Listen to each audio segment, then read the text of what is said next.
Hello everyone, Radhe Radhe.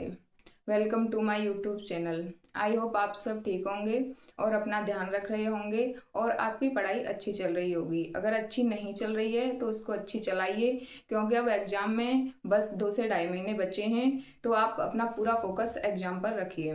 तो आपको पता ही है, हर संडे RWA पर फ्री वीकली मॉक टेस्ट आता है और हम लगाते हैं उसको। तो आज भी हमने मॉक टेस्ट लगाया है। आई होप आपने लगाया होगा। अगर नहीं लगाया है तो जाकर लगा लीजिए और अपना एनालाइज कीजिए कि आप कहाँ और किस कंडीशन में हैं।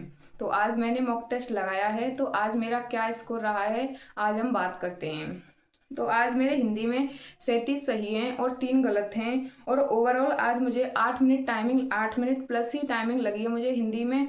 तो हिंदी आज इजी ही कहेंगे, क्योंकि ऐसे क्वेश्चन से सीधे आप देखकर सीधा टिक करके जा सकते हैं, तो आपको ज़्यादा टाइमिंग भी आज नहीं लगनी चाहिए। तो आज हिंदी हम इजी ही कहेंगे। पिछले 2-3 मॉक से हिंदी का लेवल इजी ही रहा है, तो आप आराम से इसमें 35 प्लस कर सकते थे स्कोर। तो आज हिंदी का लेवल इजी ही कहेंगे हम।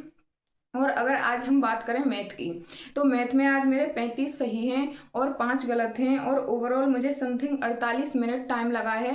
और अगर बात करें RWA के मैथ की, तो RWA के मैथ का जो लेवल होता है वो कैलकुलेटिव होता है, टाइम टेकिंग होता है और क्वेश्चन सारे मैथ के पोर्शन में मैथ के ही क्वेश्चन देखने को मिलते हैं आपको। 1-2 क्वेश्चन ऐसा होगा जो आपको रीजनिंग का देखने को मिल जाए, नहीं तो ओवरऑल पोर्शन जो होता है वो मैथ का होता है। और RWA का जो मॉक है वो मैथ के लेवल के हिसाब से ही जाना जाता है, क्योंकि ऐसा लेवल मैथ का किसी और मॉक टेस्ट में आपको देखने को बहुत कम ही मिलेगा। RWA के मॉक टेस्ट का जो मैथ का लेवल होता है वो एक हार्डी लेवल होता है थोड़ा, और कैलकुलेटिव भी होता है। और एक मैथ में मैंने आज एक क्वेश्चन देखा था, जो कि एक क्वेश्चन था जिसमें 564 शायद संख्या थी और उसको 2 पार्ट्स में बांटना था। तो उसमें दोनों पार्ट्स की वैल्यू पूछ रखी थी, लेकिन उसमें जो वैल्यूज दे रखी थी वो एक एक थी, ऑप्शन में एक एक वैल्यू दे रखी थी। तो उसमें समझ नहीं आ रहा था कि पहले पार्ट की वैल्यू लगाएं या दूसरे पार्ट वाले की लगाएं, तो इसलिए शायद वो क्वेश्चन गलत था। और आप मॉक टेस्ट लगाएं तो आपको भी पता चलेगा वो क्वेश्चन गलत ही था मैथ में। और बाकी अगर देखें तो आज मैथ का लेवल अच्छा था। मैथ का लेवल RWA पर हर बार अच्छा रहता है। तो ये था आज के मैथ का एनालिसिस। और अगर बात करें आज मेरे रीजनिंग की कि रीजनिंग में मेरे कितने रहे, तो रीजनिंग में आज मेरे 38 सही हैं, 2 गलत हैं। अगर रीजनिंग की बात करें तो आज रीजनिंग एकदम हम कह सकते हैं टफ तो नहीं थी, इजी थी। और इजी से आप मॉडरेट की तरफ समझ सकते हैं रीजनिंग को, क्योंकि रीजनिंग में ऐसा कोई क्वेश्चन नहीं था जिसे करने में आपको प्रॉब्लम हो रही हो। कोई भी सीरीज ऐसी नहीं थी जो नहीं बन रही हो, सिंपल सीरीज थी जो आराम से बन रही थी। तो आप रीजनिंग में आज 35 प्लस स्कोर कर सकते थे। एकदम रीजनिंग आज इजी ही थी। और आज रीजनिंग में मेरा जो टाइम है समथिंग 30 मिनट मुझे लगे हैं रीजनिंग में। और मैं आपको भी एडवाइस करूंगी कि अच्छे से अपना टाइम मैनेजमेंट करके चलें। रीजनिंग में 30 मिनट या 32 या मैक्स 35 मिनट से ज़्यादा आप ना लगाएं। और अगर मैथ की बात करें तो मैथ में 50 मिनट से ज़्यादा आप ना दें, क्योंकि फिर अगर इससे ज़्यादा अगर आप यहाँ मॉक टेस्ट में टाइम देंगे तो फिर वहाँ पेपर में आपको प्रॉब्लम देखने को मिल सकती है। तो ये मेरा रीजनिंग का था। और अगर जीएस की बात करें, आज जीएस में मेरे कितने सही हैं, तो जीएस में मेरे 28 सही हैं और 12 गलत हैं।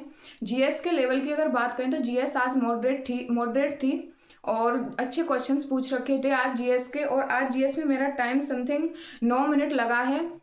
जीएस में अगर आपको ज़्यादा टाइम लग रहा है तो ये सही नहीं है, क्योंकि रीजनिंग में जो आता है, जीएस में जो आता है वो आता है, और जो नहीं आता है उसको छोड़ ही दीजिए, या फिर आप ऑप्शन कोई भी टिक कर सकते हैं। तो इसमें ज़्यादा टाइम लेने वाली कोई बात नहीं है। जीएस और हिंदी में तो आप बहुत कम ही टाइम देकर चलिए, मैक्स 10-10 मिनट आपको देनी है, इससे ज़्यादा आपको इन दोनों में टाइम नहीं देना है।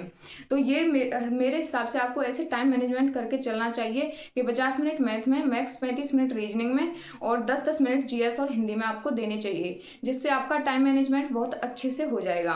और तो ओवरऑल अगर बात करें तो ओवरऑल आज मेरा स्कोर 345 रहा है। समथिंग 8,000 बच्चे दे चुके हैं और 87 मेरी रैंक बन रही है।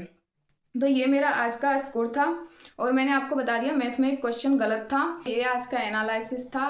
और अगर आज के सेफ स्कोर की बात करें कि आज का सेफ स्कोर क्या हो सकता है, तो आज अगर आप हिंदी में 35, मैथ में 33, रीजनिंग में 34 और जीएस में 24 क्वेश्चन, यानी कि 126 क्वेश्चन आप कर पा रहे हैं, मतलब 315 नंबर अगर आप आज ला पा रहे हैं तो आप आज बहुत अच्छा स्कोर कर रहे हैं।